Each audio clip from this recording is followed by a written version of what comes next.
Alright, so you guys seem to really enjoy the last tier list video I did, judging by the views and the likes and whatnot, the comments and all that, so we're going to be doing another one. Last one was Resident Evil 4 Remake Mercenaries character tier list, post DLC for Separate Ways. So if you've not seen that, I would suggest going and looking at that too after you watch this. But this is going to be a all Resident Evil games, minus a few like obscure Japanese spin-offs. We're gonna go from bottom to top, so we'll start at the worst and go to the best. The tiers here are S, A, B, C, and then, yeah. Alright, so let's get into this. Resistance and Umbrella Corps. They don't get a rank. They are their own category, and they're at the bottom. They're horrible. You know, I would put Reverse down here, but I don't want Reverse touching either of these two games with a 10-foot pole. So, alright, enough said. I mean, okay, hold on. I have something good to say about Umbrella Corps, which is, it's nice to see Resident Evil 5 and Resident Evil 1 maps remade. Like, for a modern look, that actually does look really cool. Nothing good to say about Resistance. Bad. It's bad. It's not good.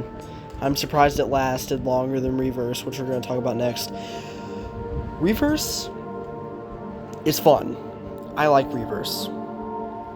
But it died too quickly, and it not only did it take forever to release, but nobody plays it. You have to have had Resident Evil Village to get it, or pre-ordered Resident Evil Village, I'm pretty sure that's what it was. That's how I got it anyway. And trying to find a match on it now, you can maybe get 4 players in a lobby and then it crashes. It's absolutely horrible. The skins that they released are pretty cool. Seeing Jill in her battlesuit's sick. Seeing Chris in his RA5 outfit's pretty cool. But that's like as good as it gets. Operation Raccoon City, it was better than Umbrella Corps.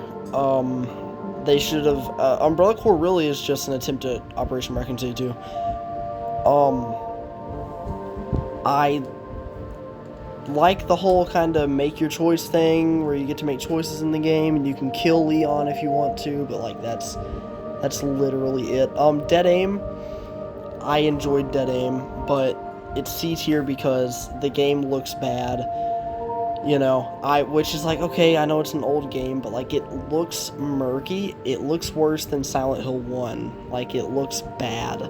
And the story, the cutscenes are not very good, and the story takes place on a ship, which, as you'll learn, is not the best place for Resident Evil games. But for some reason, they want to stick with that a lot.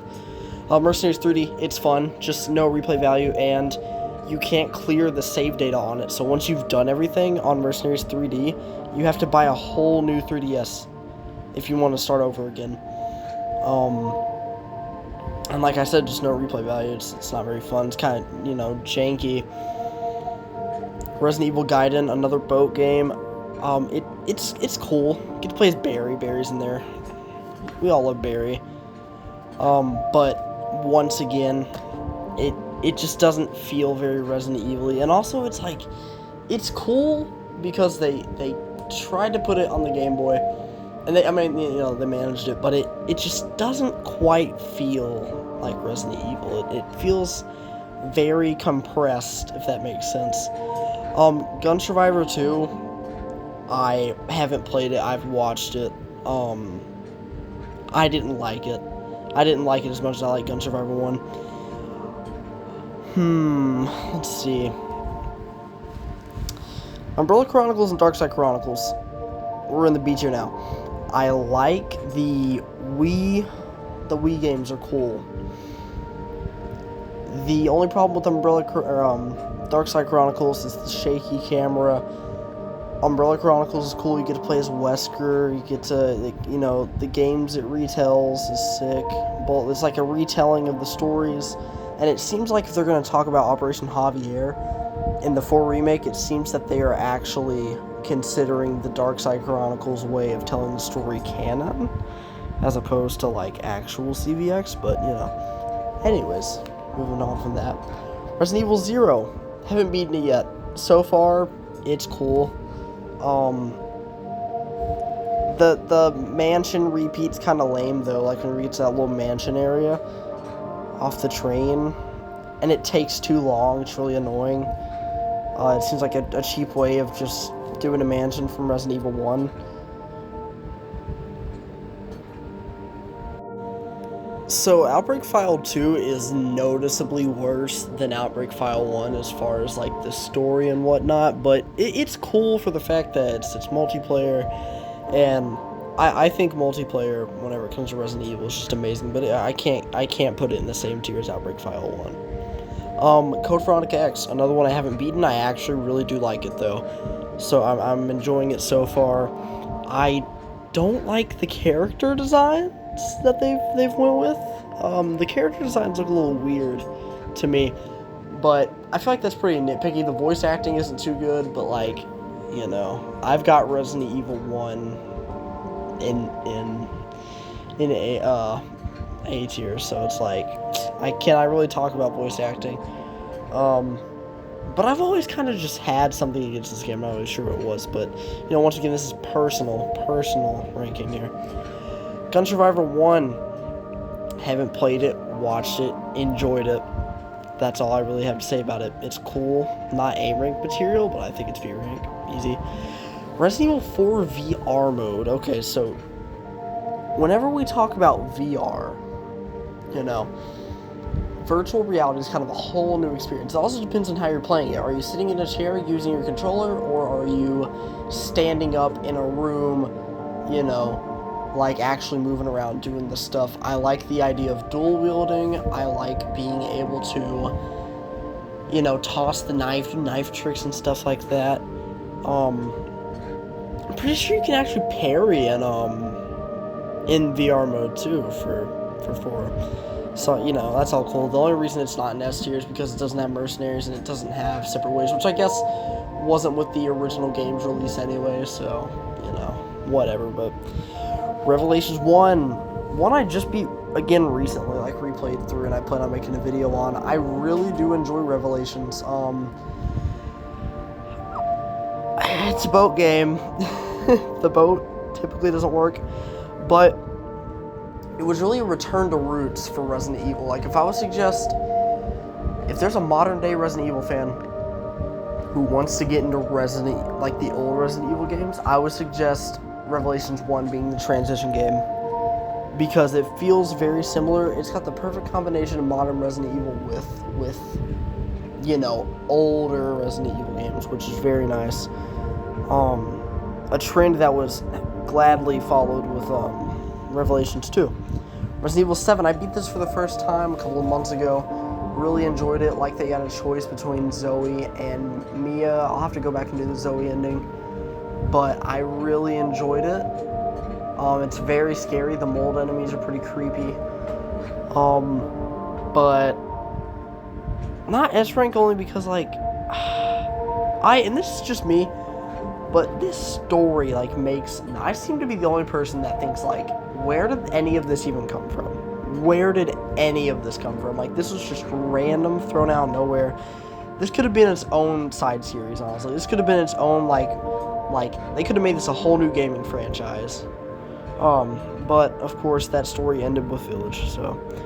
And also, they found, like, a way to tie Chris in poorly. Like, to be like, oh, it's Resident Evil. But yeah, you know, I still like it. It's very fun. Cool extra game modes, whatnot. I have some videos on that, too, that I'll be putting out soon. Resident Evil 6. Really enjoyed that. I've platinumed Resident Evil 6. I think it gets a lot of shit for being a... for being a action game as opposed to horror, but if you're making a list of the top 10 action games, I think Resident Evil 6 belongs. And it is scary. Like, I would say Resident Evil 6 is scarier than Resident Evil 5. So it's like, you know, I don't know. It's a very controversial one. But yeah, I like 6. Outbreak File 1, Resident Evil's first multiplayer game. And also the first PS2 Resident Evil game I played besides 4, but exclusive to the PS2, of course. I was talking to my friend, I would love for Resident Evil games, or like just really any like with the PS6 coming out, already being announced, being made right now, which is crazy because they just put out the PS5 Slim, but like they're already working on the PS6 and have a release date for it. It would be sick if they just released or made every single PS2 game that's ever been every PlayStation game that's ever been playable on the PlayStation system, playable on the PS6. That would be so cool. But yeah, I like the choice of characters in File 1. I forgot his name, but he looks very much like Leon. He's the one that I always choose to play as, right? Resident Evil, the one that started it all, right? The one that really popularized the survival horror franchise, Shinji Mikami's baby, Resident Evil. A rank because it's so bad it's good. Now let me tell you a demonstration of like not so bad, or so bad it's not good. All right, let me show you a demonstration of that. Let me think. Yeah. So what about so bad it's not good? Code Veronica. Code Veronica, so bad it's not good. I'm gonna get someone tape for that. I really like Resident Evil 1, and it's director's cut, which I beat on the PS5 recently, which was so much fun. Alright, here we go to S tier. Resident Evil 4 Remake. I have a whole video on my review for the Resident Evil 4 Remake. I like it.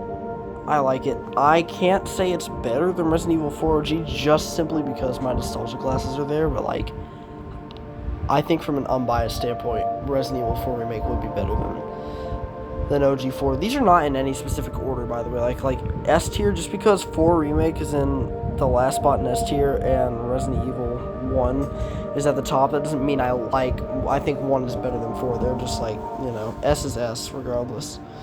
But yeah, love 4 Remake, love the Separate Ways DLC. I have a whole 4-hour video on that, 3-hour I think. Watch it. Resident Evil Village, close. Oh, I've also platinumed Resident Evil 4, by the way. I have videos on that too. Resident Evil Village, close to platinuming that. I've done knife only. I have a video up on that. Really like Village, like the story. I think it's kind of dumb how they killed Ethan in the end. I feel like the whole point of a remote bomb is so nobody has to be there whenever it explodes, but maybe I'm just crazy, I don't know. Really enjoyed the weapons in that game are awesome. The Wolfsbane were so cool, having the hidden weapons thing. Yeah, I just really liked it. Some crazy cool environments, and probably one of the scariest Resident Evil scenes of all time with that baby in House Beneviento. So yeah, Resident Evil 8, really good. Resident Evil 3 Remake. Why is this an S tier? Because I think it's an S tier game, and I don't want to hear anyone say anything about, oh, the clock tower. Shut up. Resident Evil 3 Remake is a good, fun game. Resident Evil 3 Remake is short and sweet. It's fun. Has a lot of difficulty, a lot of difficulty options to choose from. What is it? It's assisted, standard, hardcore, nightmare, and inferno or something like that. It's a lot. I've platinumed Resident Evil 3 Remake. Resident Evil 2 Remake. I'm on my final run before the platinum. I like it. I used to absolutely dookie on this game and say it was horrible just because I didn't want to sit down and beat it. I was lazy, but I really like it. It was something that whenever I first started playing it, I didn't want to finish it, but once I did, it completely changed my mind about the game. Absolutely love Resident Evil 2 Remake. If you are a Resident Evil fan and you want to start playing Resident Evil 2 Remake is the game I would suggest for you. Resident Evil Revelations 2. So, this is better than Revelations 1 because the story, the characters, we got the man Barry Burton, we got Claire Redfield. Man, it's just amazing. Alex Wesker's sister? That's awesome. His sister that we never ever heard about ever, and they created her for a plot device. Like, it, absolutely amazing, man. I love that game. The side stories are sick. The Little Miss story, the struggle episode, I love that. Countdown mode and there's blending mode. Really trying to go back to the roots of original Resident Evil with the horror. It's overall just a really good game. I once again, if you're trying to work into playing the older Resident Evil games, Revelations 1 and 2 are the way to go. Resident Evil 5, I don't know, I think this video will be up after, this video will be up before I post my Resident Evil 5 No Damage Professional Co-op run, but I just completed a Resident Evil 5 No Damage Professional Co-op run with my friend Jack. He didn't have his mic on the whole time, he had his setting off, so it sounds like I'm talking to a ghost, but I'm going to voice over most of the video anyway, so it's fine, but stay tuned for that. More challenge runs on the way with him. Resident Evil 5 is amazing. Love, I mean, everything about it. Wesker, the side missions, you got Desperate Escape, Lost in Nightmares, all the hidden weapons you can unlock. The environments are beautiful, the underground caves and all that. It has the most important spot in Resident Evil history, that being the underground garden. It is absolutely amazing. The ancient ruins are amazing. Brings back the liquors. Resident Evil 5 is an amazing game. Resident Evil 4. OG. Where do I even start, man? I absolutely love this game. Everything from the music to the story to the characters. I mean, it's absolutely amazing. I made a video on this too not too long ago. If you want to hear me yammer about it for a while, go watch that, definitely. But Resident Evil 4 is absolutely amazing. Still my favorite Resident Evil game to this day. Probably tied with Resident Evil Remake, but yeah, love Resident Evil 4, love Leon. First Resident Evil game I ever played, it was absolutely amazing. Now, Resident Evil Deadly Silence. So, why do I think this is so good? Alright, first of all, it's Resident Evil ported onto a DS.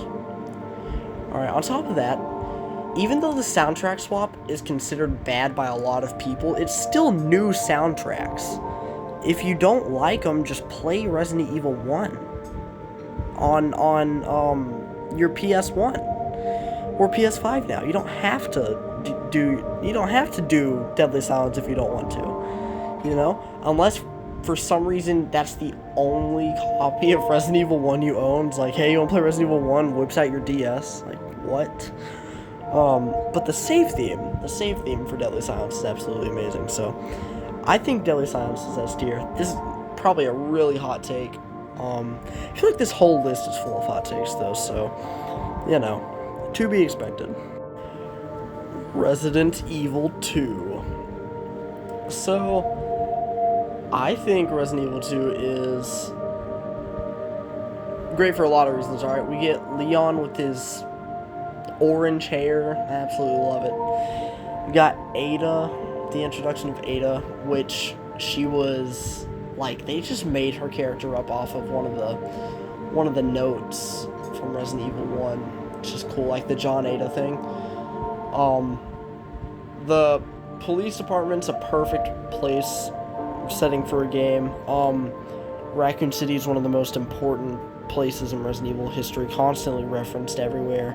Raccoon City, Raccoon City, Raccoon City. So, you know, I think it's perfect. Resident Evil 3 Nemesis. I have not played Resident Evil 3. So it feels weird putting it in S tier, but I've watched countless videos on it, and it is genuinely terrifying. Like, I don't think Resident Evil was actually scary until Resident Evil 3. You're being chased by Nemesis, who has a rocket launcher, he's angry, and he's smart. His AI is smart. And he just comes out of nowhere, right? It's absolutely amazing. He's like Mr. X was cool in 2, but Nemesis was our first look at an actually intelligent BOW and what they were capable of, and that was scary. Finally, on this list, we have Resident Evil 1 Remake. First of all, I would like to say I want to see Resident Evil 1 get a modern day remake, like third person, over the shoulder, all that. But Resident Evil 1 is amazing. I could play Resident Evil 1 for days on end. I'm talking like 48 hours. You sit me down with food, water, I'm playing Resident Evil 1 until you unplug the game. Like, I could do it for hours upon hours. I could watch videos for hours upon hours. Resident Evil 1 Remake is absolutely amazing. Everything from the music to the story. The voice acting is better than the original. But it's just so cool, you know. One item leads to another. You're almost never not, you know. There is a lot of backtracking, but that's good because for future playthroughs, you're always ready to go through. You know what to do, like you know where you're going. You learn. I guarantee I could draw you a map of Resident Evil 1 Remake Mansion right now, like just off the dome. Could do it, but yeah, that's the tier list. Here we have it: S, A, B, C, and then Resistance and Umbrella Corps. This video was a lot longer than I thought. I thought it was gonna be like, you know, 5-10 minutes. Thought I could breeze through this pretty easy. Don't take this too seriously. A lot of my, you know, opinions are based on literally nothing. Keyword opinions, you know. But I hope you guys enjoyed. If you want to see more tier lists, just let me know. More videos on the way. More big videos on the way. Stay tuned for that. Live streams almost every day. So yeah, thanks for watching. Like, subscribe, all that good stuff, and I will see you all in the next video. Take care, everybody, and have a great night. Take care.